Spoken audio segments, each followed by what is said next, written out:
If I drew a straight line, and I also drew a curved line, nobody would ever be confused about the fact that the lengths of these two lines are different. They're just different. Nobody would say, oh my gosh, it's a distance paradox. It's not a distance paradox. There's no paradox at all. They're different lines. They have different lengths.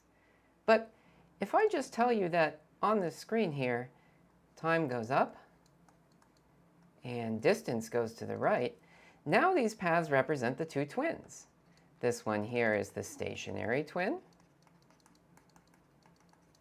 And this one here is the twin that goes out. He moves out to the right, and then he comes back to the original position. And again, they're different paths.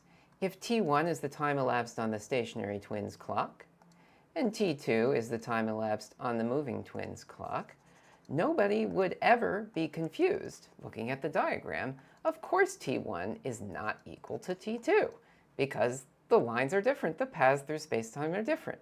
If you want the formula to compute it, you can. The formula for computing t1 is you take the integral of the square root of 1 minus the velocity over c squared d tau. You do this dt, you do this limit over the path, but you don't need the details of the integral. It's a different path. You'll get a different t1, t2. And so just looking at the diagram, nobody in their right mind would say there's a twin paradox. There just isn't.